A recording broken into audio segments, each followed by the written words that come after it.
అందరం ఉద్యమ కారణం ఇట్లా మెల్లముంటే కాదు, గట్టిగా మన ఉద్యమ స్ఫూర్తిని గట్టిగా ఒక్కసారి గట్టిగా మాట్లాడితే రేవంత్ అన్న కనబడి ఎంబడే మంత్రులు ఇక్కడికి వస్తాడు కూడా.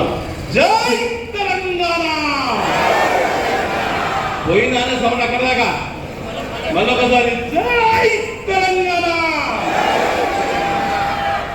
ధన్యవాదాలు. మన ఆత్మ గౌరవాన్ని మరొకసారి హైదరాబాద్ తెలంగాణ రాష్ట్రం నడిబొట్టున నిలబెట్టడానికి అధ్యక్షత వహిస్తున్న సీనన్న గారు, ముఖ్యంగా మనందరము ఉద్యమకారులమే, ఎవరికెవరు తక్కువ కాదు, అవునా కాదా? అంతేనా? కానీ దుర్మార్గం ఏంటి అంటే ఉద్యమకారులు విడున్నాం, వ్యాపారస్తులు, రాజకీయ వ్యభిచారులు, రాజకీయంగా అడ్డిపోయే మంత్రుల రాష్ట్రం వచ్చినాక వాళ్ళ చేతిలో వెళ్ళిపోయిందా కదా? అందుకనే మనం విడున్నాం. లేకపోతే మన దాంట్లోకి వెళ్ళి ఒకరు ఎంపీ అవుతుండే, ఒక ఎమ్మెల్యే అవుతుండే, ఒకరు సర్పంచ్ అవుతుండే, ఒకరు ఎంపీ అవుతుండే, అవుతుందా కదా?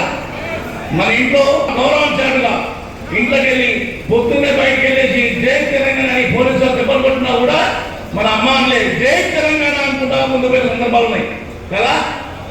అదే పూర్తితో మరొక్కసారి సీనన్న గారి ఆధ్వర్యంలో వాస్తవానికి న్యాయమైనది, మనందరికీ ధర్మమైనది కోరిక ఒక కమిటీ ఏమన్నాం, ఉద్యమకారులం ఉన్నాం, ముందు వరుసలో కొట్లాడిన వాళ్ళం ఉన్నాం, మా కుటుంబాలు ఆగమైనవి, మా ఉద్యోగాలు ఆగమైనవి, మా జీవితాలు ఆగమైనవి, మా జీవితాలతో పాటు మా సహచరులు వాళ్ళ కుటుంబాలు ఆగవాళ్ళు మా ఇంటికి పోయినాయి.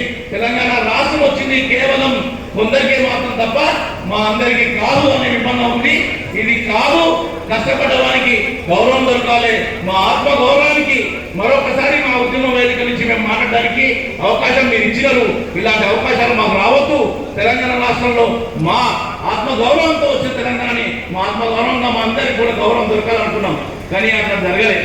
మనం చూసాం కదా 10 సంవత్సరాల్లో తెలంగాణ రాష్ట్రం వచ్చిందే కానీ ఆనాటి సమైక్య రాష్ట్ర పాలనలో ఏ విధంగా ఆంధ్రప్రదేశ్ లో ఉన్న ముఖ్యమంత్రులు, మంత్రులు, ఒక ముఖ్యమంత్రి తప్పినారు తప్ప మంత్రులు అందరూ ఆనే ఉన్నారా లేదా? మేడ్చల్ తీసుకోండి, రంగారెడ్డి తీసుకోండి, ఒక సికింద్రాబాద్ తీసుకోండి, సమైక్య రాష్ట్రంలో ఉన్న మంత్రులు ఉన్నారు. తెలంగాణ రాష్ట్రం వచ్చినాక ఉద్యమకారులు లేదా సీనన్న ఒక వేదిక పెట్టుకొని అందరినీ పెట్టేసుకొని ఉద్యోగాలు కూడా రిస్క్ అయినా సరే ముందుకు వచ్చిన కొట్టాయన మినిస్టర్ అయినా, ఎమ్మెల్యే అయినా, అలాంటి వాళ్ళకి అవకాశం రాజకీయాలు దొరకలేదు. ఇప్పుడు మనం రాజకీయాలు కూడా అవగాహన తీసుకొచ్చుకోవాలి. వచ్చే సర్పంచ్లో 100% సీనన్న ద్వారా, మా అందరి ద్వారా మన ఆత్మ గౌరవంగా మొదటి స్టెప్గా సర్పంచులు, ఉద్యమకారులు ఎక్కువ మంది కావాలి.